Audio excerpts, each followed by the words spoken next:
The Dallas Cowboys are about to enjoy an unfair advantage given to them by the NFL in 2023, even though it might be indirectly. And we'll talk about it on tonight's episode of A to Z Sports Dallas Primetime. So do me a favor and hit the like button. Welcome into the show. Let's get this started officially. Here we go.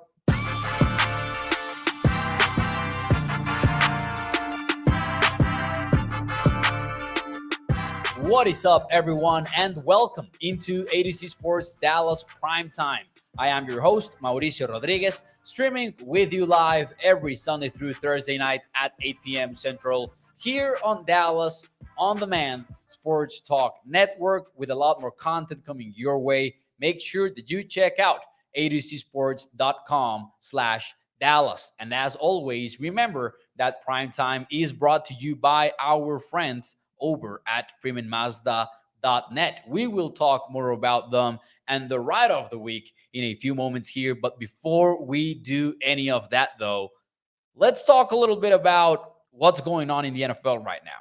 And this was all started by Warren Sharp. We gotta give him some credit. Warren Sharp knows his stuff. He gets killed every now and then by the X's and O's community, by the football guys community, because sometimes he kind of like tweets stuff that doesn't make sense from a football standpoint. But when it comes to data, when it comes to finding those hidden edges and interesting numbers, he does a great job. And he put together a very insightful and very revealing thread on Twitter about rest advantages by the NFL. And here's the thing. Here's his main argument. The NFL might not control year to year who your team is supposed to face because that is dictated automatically by the way that the last year results took place, but it does control the schedule. And that means it controls when you get the bye week, it controls when you get each opponent, and it also controls the rest advantages and disadvantages that you might have in any given season. That's been around forever, right? In more ways than one. Rest advantage, you might think immediately, oh, most talking about the bye week, right? Sometimes you'll get two opponents fresh off of their bye weeks, or sometimes you're going to get a negated bye week, which means that your rival is also fresh off a bye week, so you don't get that extra advantage. You're helped by the fact that you can heal your injuries, etc., but you don't get that extra help of having more rest than your opponent. But it can also mount up throughout several years, throughout several weeks. If it's 1 day of extra rest, 2 days of extra rest, three, like we're talking about Monday night football, Thursday night football becoming a factor in how much rest each team gets. Anyways, just saying that as an intro to Warren Sharp's full analysis on this, which I recommend reading on Twitter. But here are some of his tweets about it.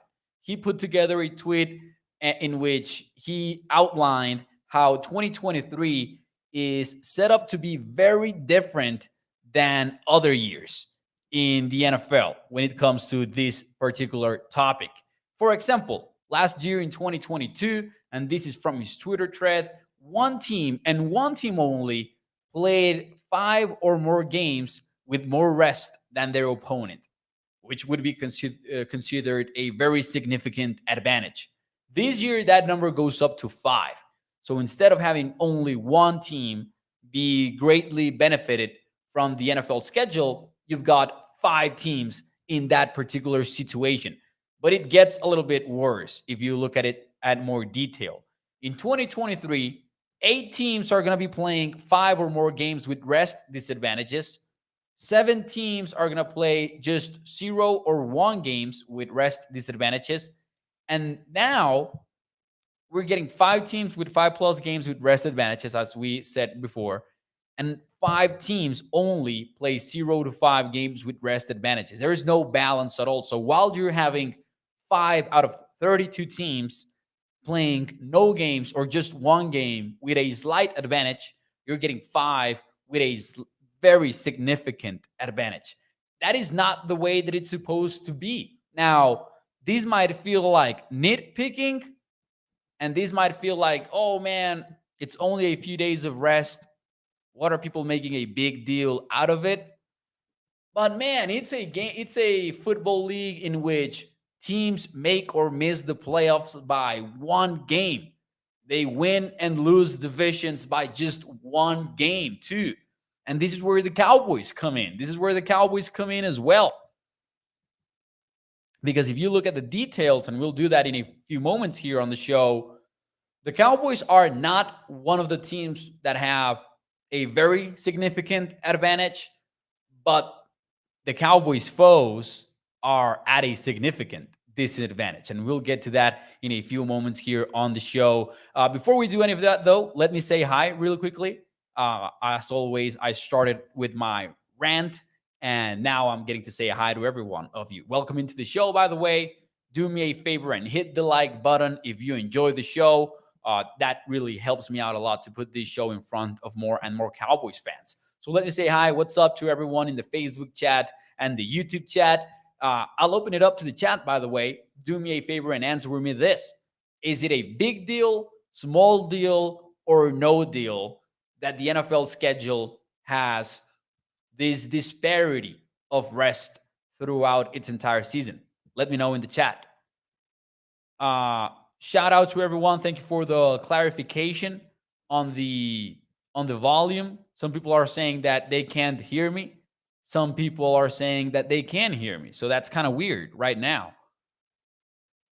That's kind of weird right now. Holly says volume is good, but Toxic Tom and Mark Aaron said that they can't hear. So yeah, sounds like most people can hear me though. That's kind of weird. YouTube is trying to sabotage the show. Hey man, people are bullying me because of the shirt. Mustard Mo says Toxic Tom. Somebody said that hopefully Mo charged his computer after doing ADC Pittsburgh. You know what the worst part of this is? I did write an article for ADC Sports Pittsburgh a few days ago. There was a Mexican kicker trying out in rookie minicamp. You guys know me. I had to write about that. And that Mexican kicker happens to also be a professional kicker in the league that I cover in Mexico. So, Bo, wipe your forehead with your terrible towel just to flex. Man, I you know what's worse? I looked at my shirt before going live and I said, are people gonna say anything about this shirt? And then I went, Eagles, Commanders, Giants. No, I mean, Commanders might have a little bit of yellow in their shirt, in their logo, but not really. I didn't think about the Steelers, man. I didn't think about the Steelers. Oh, this is even worse. I'm not an America fan. As SLH is suggesting in the chat. So it's not even that. All right. Let me move on a little bit here on the show. Some of your comments. No big deal, says Gregory. No big deal. I think it's a big deal, says Katharina.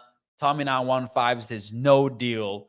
I'm going to go with big deal. I'm going to know it. Hey, there's a lot of history being made by this schedule. And I do think when it's as close as it is in some of these divisions in the NFL, I kind of think that, you know what, it does matter. So I'm going to go with big deal for that one. But let's get into how the Cowboys are impacted by this whole situation that the NFL is, I want to say creating, because I do think that they're creating it for sure.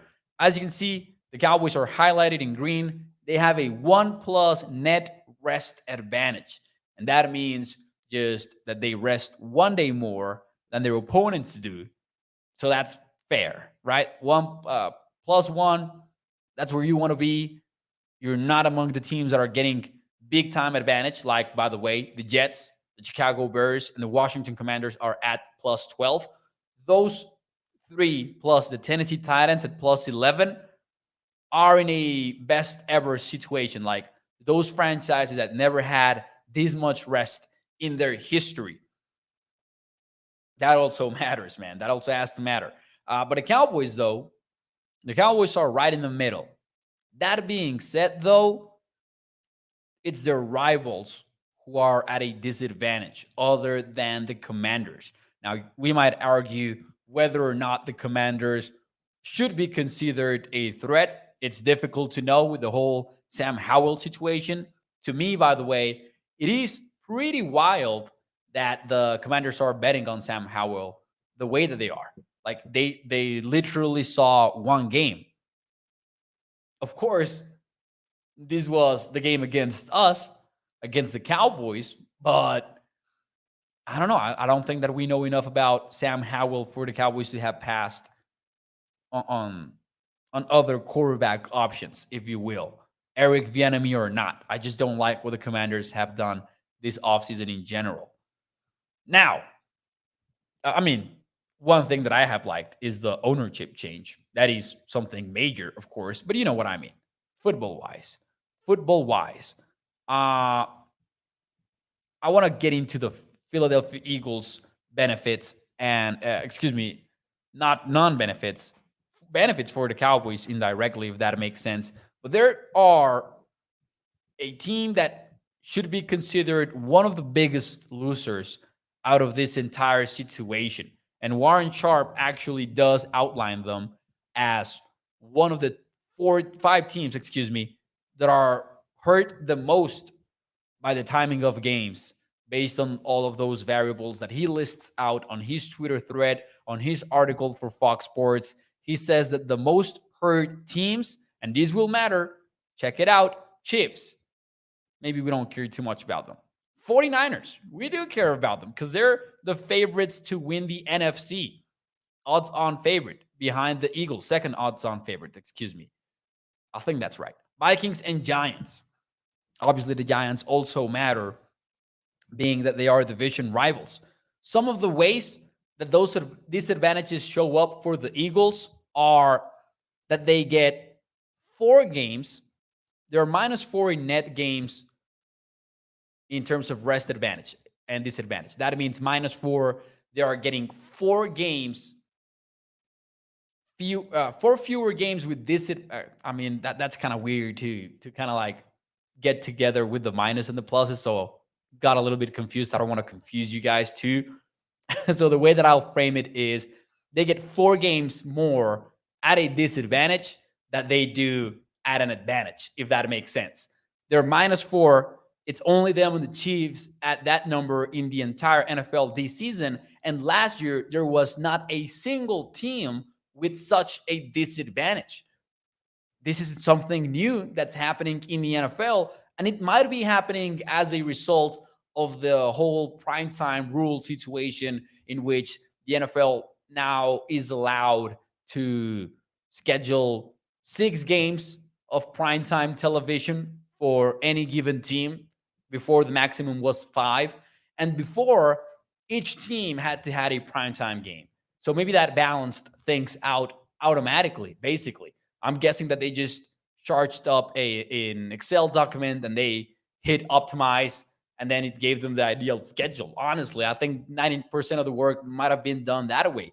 Not anymore, though. Now the NFL is saying, oh, I can get the best teams in prime time every single time, and I can make the sucky teams miss out on prime time. By the way, 4 teams will not have prime time games this year, and maybe that messed up the entire thing. So I'm not even saying that the NFL did this intentionally to put other teams at an advantage or disadvantage. I'm saying that the NFL just sacrificed a little bit of rest parity in the name of TV ratings, and that's unsurprising at best. But I don't. I think that's what it is, honestly.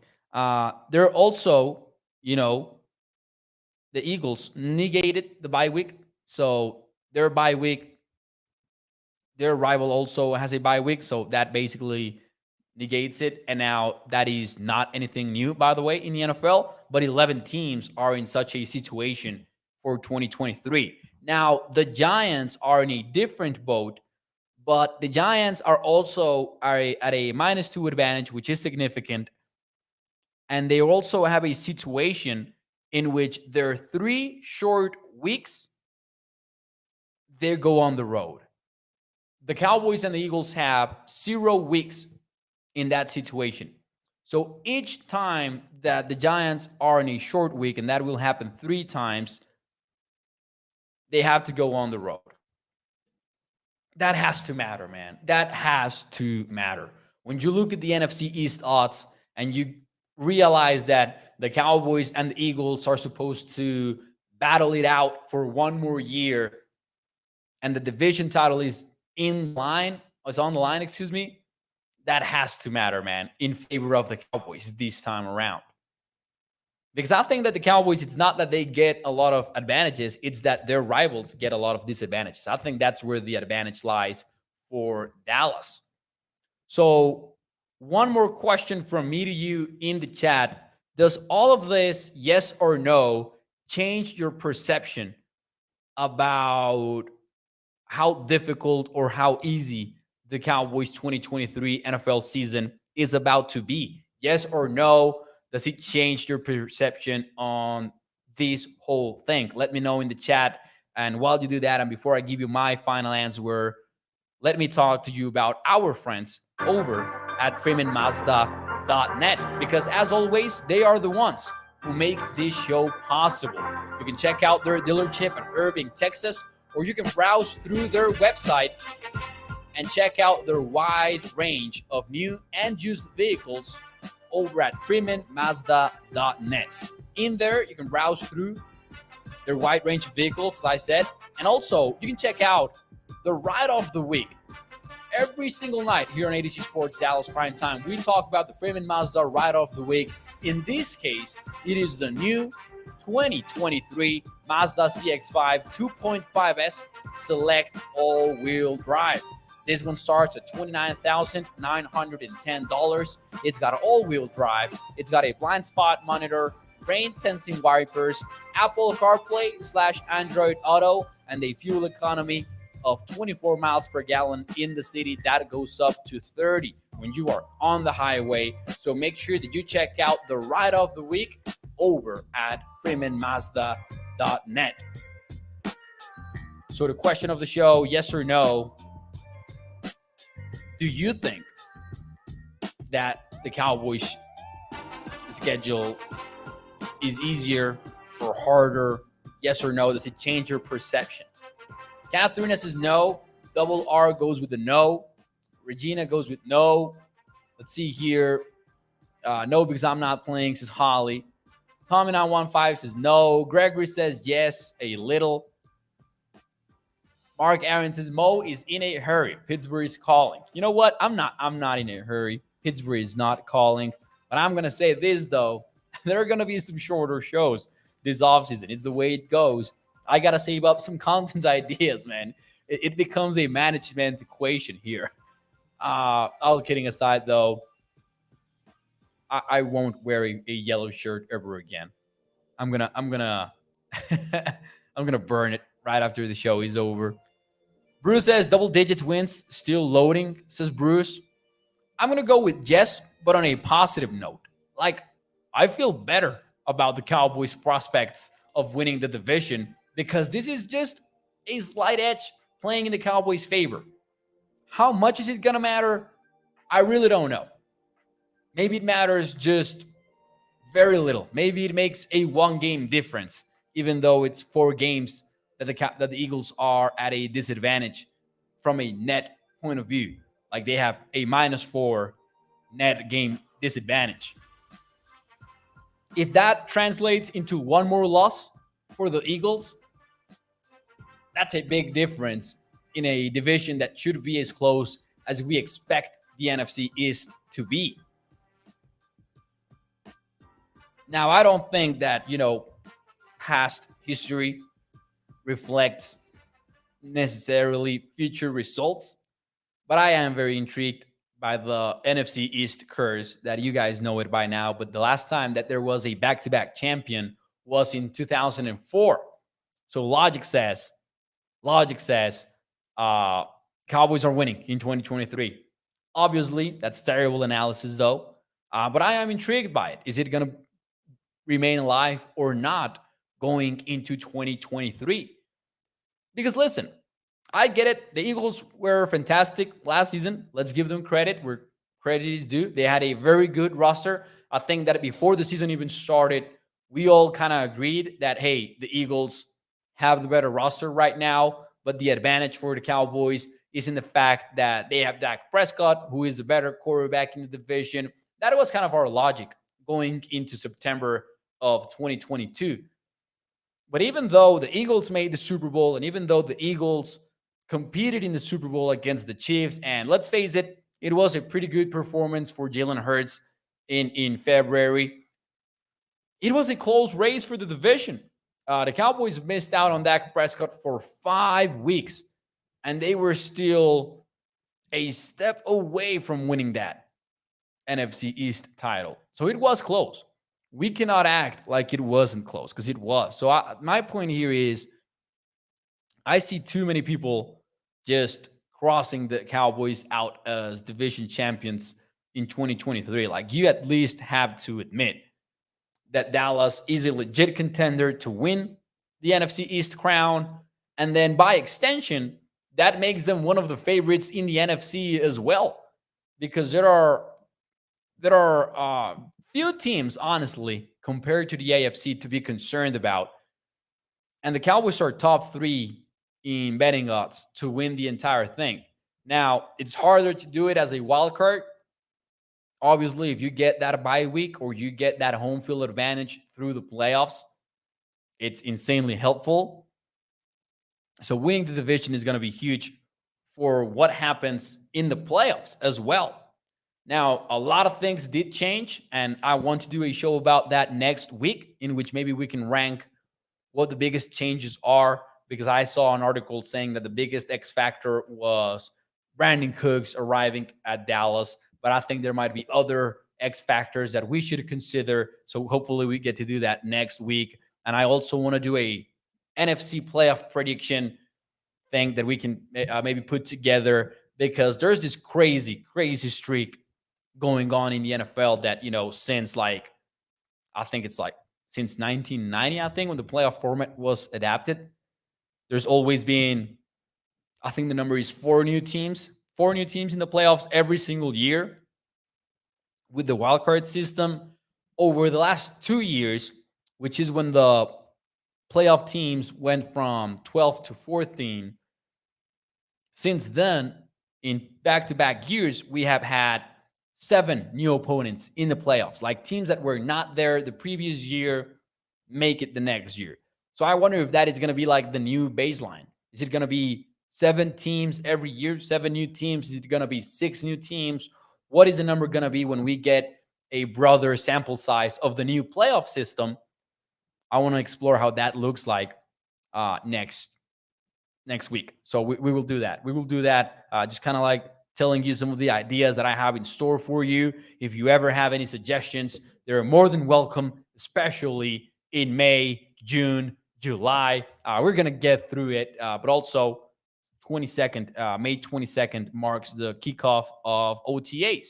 So I'm sure we'll have stuff to talk about next week.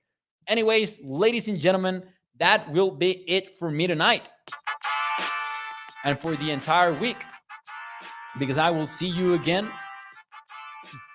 I will see you again on Sunday night, 8 p.m. Central. Thank you. Thank you so much. Enjoy your weekend. Do me a favor, hit the like button for me.